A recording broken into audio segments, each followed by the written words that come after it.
Esboços Bíblicos de Salmos, Charles Haddon Spurgeon. Sumário, prefácio. Quanto mais se lê e estuda Spurgeon, tanto mais se enche de admiração por este pregador dos tempos, notavelmente dotado. Em sua admirável biografia, The Shadow of the Broad Brim, A Sombra do Chapéu de Aba Larga, o Dr. Richard Osworth nos dá uma fartura de relances íntimos sobre sua vida, que é a vida de um dos gigantes espirituais de Deus. Antes de sua morte, Spurgeon havia lido Peregrino uma centena de vezes. Todo o seu estilo literário foi poderosamente influenciado por John Bunyan. Ele tinha apenas um propósito na vida: pregar a Cristo em toda a sua glória e poder. Ele não poupou o tipo de ministro de reuniões elegantes, quando disse: acautele-se de andar correndo desta reunião para aquela, contribuindo com sua parte para enfatuar ainda mais os fanfarrões. Sua primeira preocupação deve ser o preparo para o púlpito. O Sr. Spurgeon era um mestre da palavra falada e escrita. Atente-se para esta sentença do púlpito metropolitano. Quando este grande universo jaz na mente de Deus como futuras florestas no cálice da bolota. Foi de Vercelli Morodi quem confessou abertamente que sua veemência vinha da Bíblia e de Spurgeon. Tudo que ele já disse, eu li. Meus olhos se deleitam nele. Se Deus pode usar o Sr. Spurgeon, por que não deveria ele usar a nós outros? Este volume de esboços de Salmos de Spurgeon foi extraído de 6 volumes de originais com cerca de 2.500 páginas, abrangendo os Salmos. Ele está cheio, a ponto de transbordar. Recapitula dezenas de ideias para mensagens e estudos sobre os Salmos. Cada salmo é introduzido brevemente, depois Spurgeon apresenta o que ele chama de dicas para o pregador, detalhando cada versículo com dicas para mensagens e estudos, tornando-se assim um material extremamente rico e cheio de possibilidades para o seu uso.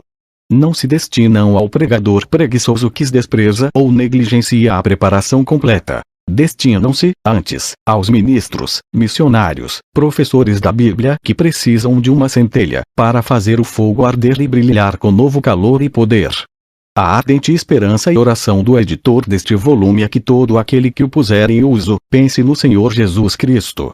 O editor prefácio do autor em diversas ocasiões formularam-me a pergunta: não poderia o Senhor ajudar-nos com alguns esboços de discursos?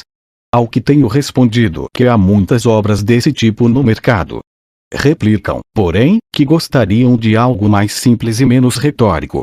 Sinto-me encorajado pela solicitação deles de tentar o que se poderia fazer nesse sentido. Preparei estas estruturas, não para estimular a indolência, mas para ajudar o esforço sem metas. E só espero que não tenha escrito tanto, a ponto de capacitar qualquer homem a pregar, sem dar tratos à imaginação, nem tampouco a ponto de deixar sem auxílio a uma mente cansada. Devem ser poucos os pregadores que podem prescindir inteiramente de esboços. Se, porém, com sua pregação, eles atingem o objetivo, são homens felizes. Alguns andam de muletas e leem quase todo o sermão. Isto, como norma, deve ser um mau negócio. A maior parte dos pregadores precisa carregar um elemento de apoio, mesmo que muitas vezes não dependa dele. O homem perfeitamente capaz não precisa nada disso. Não sou um desses irmãos de primeira classe. Com meu cajado tenho atravessado este Jordão, e assim o empresto a todos quantos sintam que podem prosseguir sua jornada, com a sua ajuda. Da mesma maneira como despejamos um pouco de água numa bomba, para ajudá-la a trazer lá de baixo uma corrente de água, assim possam esses esboços refrescar muitas mentes exaustas e, então, pô-las a funcionar, de modo que desenvolvam os seus próprios recursos. Que o Espírito Santo possa usar estes esboços para a ajuda de seus servos atarefados. A ele seja todo o louvor e a sua igreja, o benefício. Que somos nós, sem ele? O que é impossível a nós, quando ele está conosco? Possam aqueles irmãos que usarem esta pequena seleção de tópicos, desfrutar a presença do Senhor, ao assim fazerem. Espero contribuir com um punhado de lascas e cavacos, ou, se preferir, um feixe de lenha, a um irmão, com o qual ele possa acender um fogo em seu próprio coração, e preparar o alimento para o seu povo. Possivelmente, algum irmão preguiçoso fará ferver sua panela com as minhas achas de lenha, mas também isso não devo deplorar, contanto que o alimento fique bem cozido. Caso eu seja tão infeliz, a ponto de ajudar o homem totalmente ocioso, tentando-o a não ajuntar seu próprio combustível, ainda assim não devo ver o assunto com desespero, pois talvez o ocioso possa queimar os dedos na operação. E devo considerar que ele teria apanhado lenha de alguma outra pilha, se não tivesse encontrado a minha. Homem algum causará grande dano com os meus feixes de lenha, lidando com o fogo sagrado. As veredas contidas nesses esboços não farão mal a homem nenhum, se, honestamente, lhes for permitido que falem por si mesmos. Espero e creio que esses esboços não serão de muita utilidade a pessoas que deixam de pensar por si mesmas. De tais faladores não tenho a mínima compaixão. Meus esboços pretendem ser auxílio à pregação, e nada mais em todos esses esboços. A verdade evangélica está exposta tão claramente quanto sou capaz de expô-la. Isto prejudicará a minha obra na estima daqueles cuja admiração não cobiço. Porém, não me causará alarme, pois o peso de sua censura não é grande.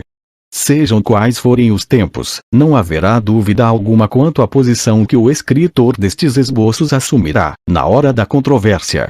Nada sei, senão as doutrinas da graça, o ensino da cruz, o evangelho da salvação. E escrevo somente para que essas coisas sejam publicadas mais amplamente.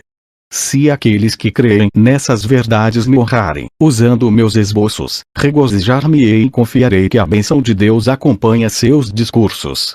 Não é pequeno o prazer de ajudar os irmãos na fé a semearem a semente viva da palavra de Deus, ao lado de todas as águas. Nunca foi o meu propósito ajudar homens a entregarem uma mensagem que não seja própria deles. É mau sinal quando os profetas furtam suas profecias uns dos outros, pois então é provável que eles, todos eles, se tornem falsos profetas. Mas assim como o jovem profeta tomou emprestado um machado de um amigo, e não foi censurado por isso, porquanto os golpes que ele dava com o machado eram seus próprios golpes, do mesmo modo possamos refrear-nos de condenar aqueles que encontram um tema que lhes seja sugerido, uma linha de pensamento lançada diante deles e, de todo o coração os utilizem para falar ao povo. Isso não se deveria constituir em um costume deles. Cada homem deve possuir seu próprio machado, e que não tenha ele necessidade de clamar, Pai, meu Senhor, porque era emprestado. Mas há momentos de pressão especial, de enfermidade física ou cansaço mental, ocasião em que o homem fica contente com a ajuda fraternal, e pode usá-la, sem nenhuma dúvida. Para tais ocasiões é que tentei prover. Que eu possa ajudar alguns de meus irmãos a pregarem de tal maneira que conquistem almas para Jesus. O calor humano, o testemunho pessoal são muito úteis nesse sentido, e, portanto, espero que, acrescentando seu próprio testemunho sincero às verdades que aqui esbocei, muitos crentes possam falar, com êxito, a favor do Senhor. Confio meus humildes esforços a Ele, a quem desejo servir por meio daqueles. Sem o Espírito Santo, nada há senão um vale de ossos secos. Mas se o Espírito vier dos quatro ventos, cada linha se tornará vívida de energia. Vosso irmão em Cristo Jesus, Westwood, março de 1886 ch. por Gio Salmo. O título. Este salmo é considerado o prefácio dos salmos, pois apresenta o conteúdo de todo o livro. É desejo do salmista ensinar-nos o caminho para a bem-aventurança e avisar-nos sobre a destruição certa dos pecadores. Este, portanto, é o assunto do primeiro salmo, que em certos respeitos pode ser visto como o texto sobre o qual o todo dos salmos compõe um sermão divino. Divisão. Este salmo consiste de duas partes. Na primeira, do versículo 1 ao versículo 3, Davi expõe em que consiste a felicidade e a bem-aventurança de um homem piedoso, quais são os seus procedimentos e quais as bênçãos que receberá do Senhor. Na segunda parte, do versículo 4 ao final, ele contrasta o estado e o caráter daqueles que não têm Deus, revela o futuro, e descreve, em linguagem impressionante, seu destino final. Dicas para o pregador. Vers. 1. Pode fornecer um texto ótimo sobre o progresso no pecado, ou a pureza do cristão, ou a bem-aventurança dos justos. Sobre este último, fale do crente como abençoado. 1. Por Deus. 2. Em Cristo. 3.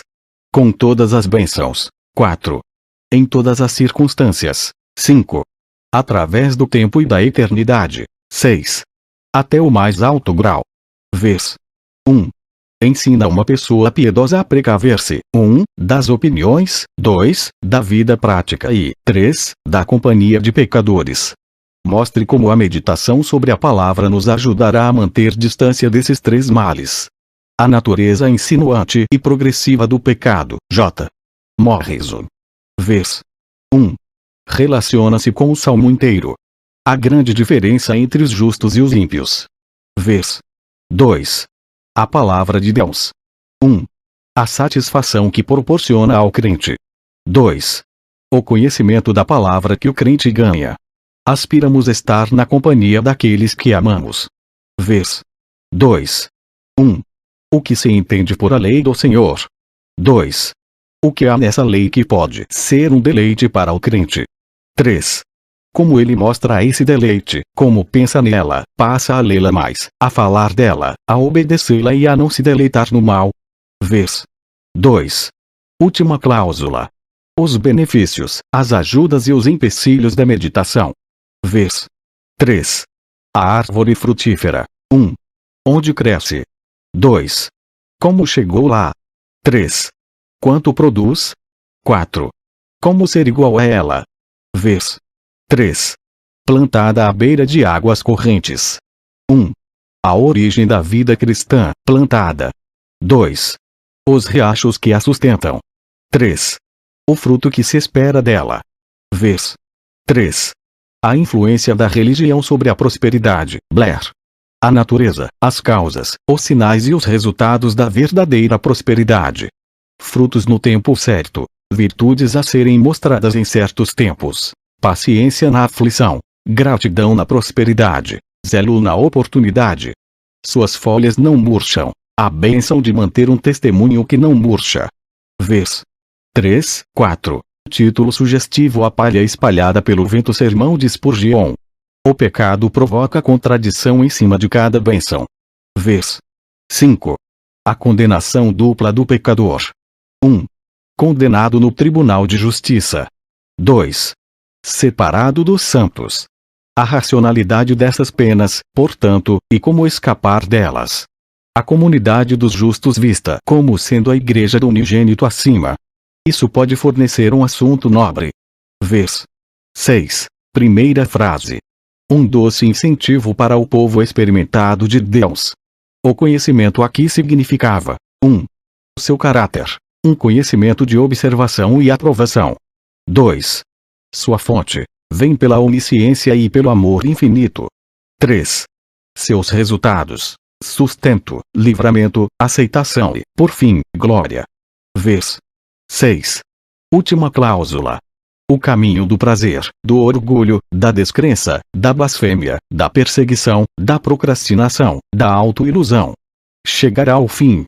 Fim.